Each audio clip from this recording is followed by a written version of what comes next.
Oh my goodness. All right, here we go. Release the duckin' and the guinea-kin. Come on, George. No, that's Gracie. Gracie got a feather coming off.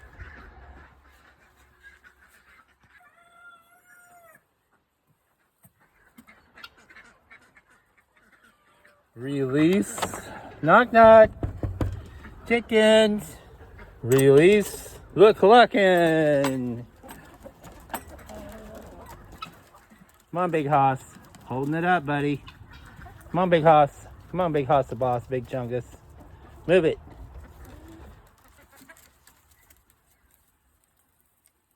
Come on, buddy. Hey, Mr. Haas. Mr. Haas the boss. You're holding things up. Come on, girls. Go around him. There he goes, finally. Oh, you're just too heavy to get off there? Come on. Come on, girls. Come on, girls. Come on, Sandy. There you go, Ruby Sue. There you go, Bendy. Come on, Queenie. Everybody's losing their feathers. And come on, girls. Here we go.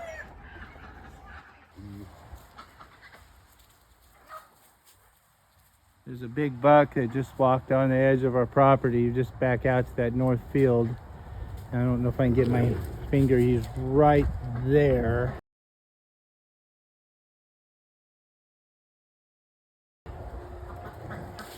Kind of hard to see now, but I can't tell how many points he is, but he is a bigger guy. I don't see too many bucks around here, mostly does, but got the girls' attention for sure. Yeah, he was literally just right here on the edge of our property right there and took off towards the north there.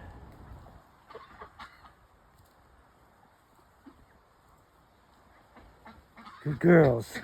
Good girls. Let me back up. There we go. Good girls. Now, he's running off now. You kind of see him towards the left there. Yep. Kind of disappeared from view. So welcome back. This is Dan with Foul Play on the Sunny Slope Funny Farm. We're still here, my friends. Life. We're busy. Just let the ducks out. Just let the chickens out. Started chores. There's Tomato Vader. There's Vader.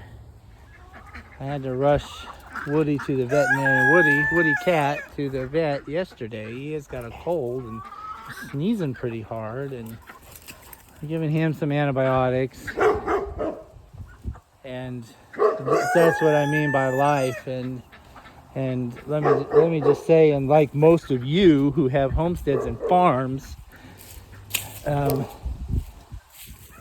didn't rain for 4 months. We had a horrible drought, and then for lack of trying to sound hyperbole, we got 4 months of rain in about a week and a half. And it pummeled this place. It pummeled it hard. And so that's why, I mean, every year I start to winterize things anyway. The duck house, the Duckingham Palace house, I always keep the north side buttoned up. When I built it, I had scrap wood, built a lot of things out of scrap, actually.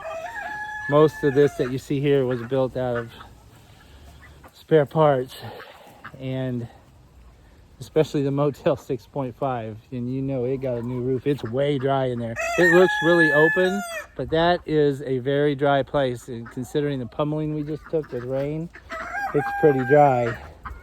And so this is the time of year where we start buttoning things up. This is the north run, and you see the blue drapes here. Instead of buying a whole bunch of tarps, I had a whole stack of blue surgical drapes that my daughter gets in surgery. She's a scrub tech. We have 2 daughters that are nurses too. Like me and Mrs. Foul Play are both nurses. And so instead of buying tarps, like I said, I trying some of these surgical drapes. I thought, why not? I already have them. I didn't have to spend money on them. You know how you do on the farm, you use what you have. So I had to go ahead and start buttoning things up, because usually when the storms come in and the rain comes in and starts blowing things from the north this way, the sun's in the southern sky, but the winds didn't change, and it blew so much water into our run right here and into the inside coop that I had to just go ahead and take some drastic action and go ahead and just button it up. Usually I wouldn't, not this time of year, because the sun's in the southern sky.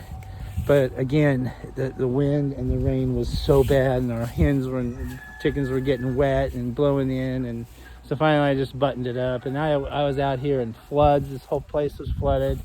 The ducks were swimming right here because there was so much water. And I was out here in thunderstorms and lightning and pouring rain and just awful wind conditions, and trying to keep the wet leaves off the electric fence, and that sorts it out. And it's just really been a battle, folks. But we're still here, we're fine. And of course I have continuing appointments and labs and follow-ups and that I have with physicians, and of course the transplant. And so I think I've got things mostly ready for winter, if you call it that. I haven't got the water warmers out yet. We usually don't have to drag those out just yet. But today's going to be another blasting windy day. And just nice to know that I haven't started chores in here yet, so there's kind of poo everywhere. But we're okay, and there's a lot to do. And then you get sick kitty cats, and Mrs. Foulplay has been working full-time, and more than full-time actually, and taking extra on-call shifts, so the chores and the farm chores. And Mina's still looking for that deer out there. She's still looking for him. Yep, she's still keeping a watch. Good girl, Mina. Good girl. Yeah. You see the bad guy? Yes, you did. You see the bad guy. And so she's worked extra, and the extra farm chores have really fallen to me. And it's no secret that I've told you before in previous videos, the doctor does not want me around chickens. Doesn't want me around birds. They're concerned about my exposure to poo and bacteria. And the kidney is fine. It's not stellar, okay? It's just really, and that's probably yet to come. That's still normal 3 months out.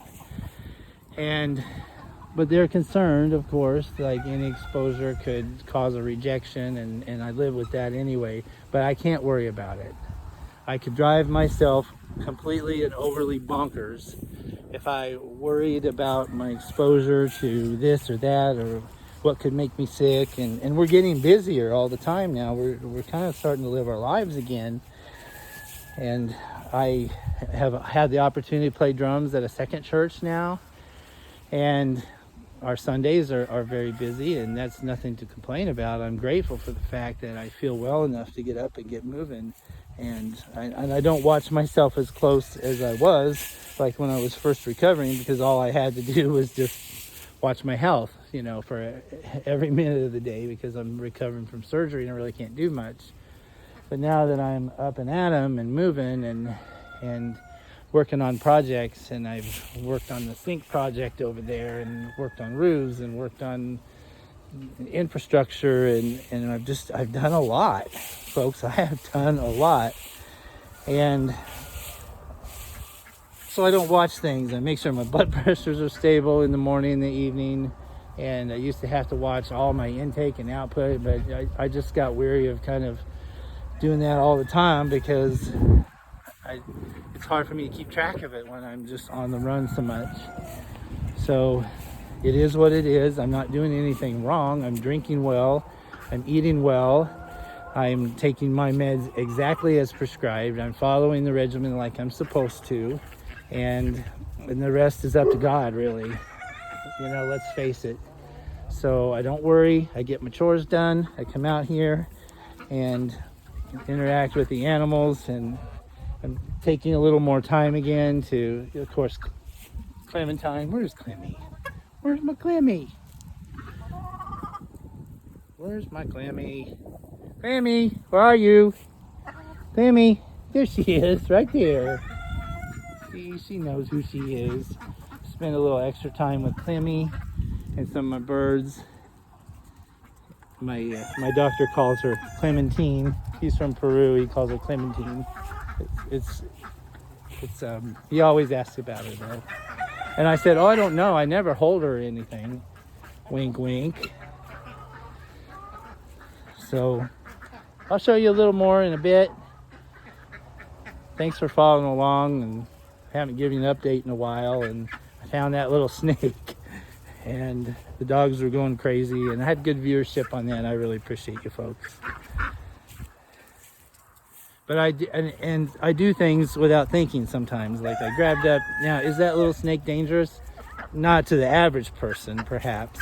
And just me handling the snake could theoretically cause a bacteria or an infection. And a slightest little bite from even a small snake could be, I mean, again, on me, be hyperbole, but it could be deadly. It could be very serious. And where it wouldn't hurt the average person, it could hurt me because I don't have an immune system. My white cell count's in the tank, and so my lymphocytes, those are the infection-fighting blood cells that you need when you get sick. And that's by design. Of course, I'm taking medications to reduce that, to reduce the immune system response. So, in other words, I could get sick and not even get a fever because my fever response is suppressed. So those of you who had transplants or know someone who has or work in the industry, I'll call it the industry. If you work in the medical field and you work in the transplant services, you understand all that. And even as a nurse, I am not a kidney transplant expert. And Mrs. Foul Play is a nurse, and we're not. I mean, we've been obstetrical nurses all of our career. And this is still, there's still things that pop up that we just don't understand or really have much knowledge about. Perhaps a little bit better than the lay person when it comes to like use of meds and things like that. There's Clem. There's my darling. There's my darling sweetie. I'd sit on the ground and call her, but I got a lot of chores to do. If I sit down, then it's kind of hard to get back up off the ground, but we'll call her in a bit, and we'll show you a Clemmy snuggle here in just a few minutes. Clemmy! I don't know where Clemmy is, but I'm gonna see if she'll come. Clementine! Clem! Where are you, babe? Clemmy! Clem! Can you hear me? Probably can't hear me out in the wind. Clemmy! Clementine! Clemmy! Come here, love. Clementine. There she is. Well, I'm right here, Dad.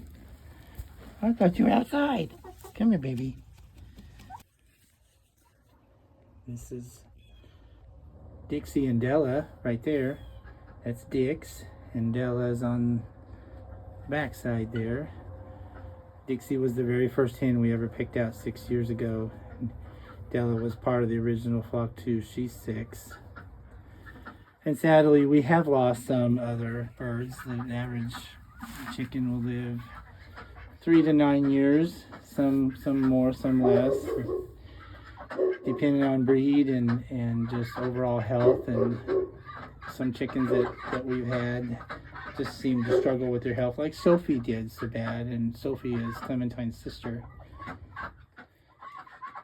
But we're still really proud to have Dixie. She's our very first hen we picked out, like I said. And she's the one that's always featured in Chicken Groundhog Day on February 2nd. So I'm looking forward to another year having Dixie be the prognosticator of prognosticators and predicting the coming of an early spring or 6 more weeks of winter. And she got the last 2 years right. She nailed it the last 2 years. So we'll see if she's right again this year. So this little black and gold hen right here, her name's Perseverance. She's about 3.5, or maybe almost 4 years old. It took her 2 days to hatch, and we almost intervened in her hatching because it was taking her so long. But we just kept ourselves from doing that. Intervening with a chicken hatch is a very delicate and dangerous procedure for the chick. And so finally she persisted, and we named her Perseverance, or Percy. It was at the same time the Mars lander had landed on Mars, which was called Perseverance. And this little hen right here, her name is Bubbles. She's about 3, lays a green egg, one of our Americanas. And she is a super sweet hen too. Generally when I sit down with Clementine, you will often see Bubbles not far behind. She doesn't really come when I call her name, but if I do call her name, she pops her head up. So I'm very certain she knows who she is, and she just gives you her undivided attention, like when you're holding her, and she just looks at you so intently with such purposeful eyes. And she's a sweet lady. Talk about this one too. This is Tilly Lily, and quite a story with this little hen right here. She is 3 years old, and 3 years ago we hadn't lived here very long, and a dog from another farm had come onto our property and ate one of our Australian Australorps named Matilda. So her mama was Matilda, and this dog ate Matilda, and there wasn't much left of Matilda except a wing and an egg. So if you're taking a guess already, Mrs. Foul Play found the wing and the egg, and I had already gone on to work, and I said, and Matilda was one of the rooster's favorite. We had a big golden rooster at the time, so you see the gold on her. She's a cross between an Australorp and a Chanticleer, and the egg was left behind. And I said to Chris, I said, perhaps that egg is probably fertile. And sure enough, we hatched that egg, and despite a rough circumstance that we lost one of our birds, we were able to get a happy ending out of it. And so Tilly Lily's been with us for 3 years. The little brown hen on the left right here, that's Ruby Sue. And yes, the reference, maybe you get it. Her eyes aren't crossed anymore. Falls in a well, eyes go crossed, gets kicked by a mule, eyes go straight again. I don't know. So I guess I'm feeling a little... There's Bindi, named after Steve Irwin's daughter. She's one of our Australian Australorps. I guess I'm feeling a little philosophical today, because, you know, I talked about how much we love our animals, and if you don't have to have a homestead or a farm or anything to love your animals. You might have a frog as a pet, and you know what? In the frog's little own way, it shows that it trusts the human. Okay, I'll say the human. Our birds are very much family, and it's astounding as I have watched and cared for animals that have done animal husbandry through the years, that our animals, I'll say birds because it's just an easy, as I'm used to saying birds, trust us. They trust that we're going to be there for them. They trust we're going to feed them. They trust that we're going to take care of them, and perhaps they obviously don't know the word trust, but in their hearts, in their spirit, in their soul, for lack of a better term, they know we're going to take care of them. And the animals that you're close to, that you love, whatever it may be a salamander, it may be a grasshopper, I don't know. I've seen some really extraordinary bonds that people have with the animal world, and it still even surprises me even after these years of taking care of animals. Like little peekaboo in there underneath the nesting boxes sleeping. They just trust us, and our ducks especially, when they hear that back door, boy, they are like, human, feed me, let us out, feed me. And they know that we'll do that for them, because they know that we're there for them, and they're there for us too. In fact, I still have Clemmy in my lap right here.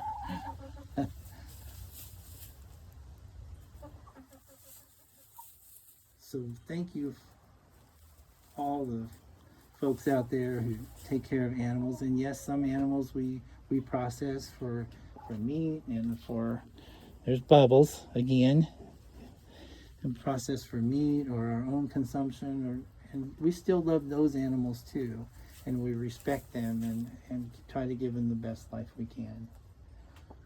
That's what we do. That's what our goal is. We never want our animals to suffer.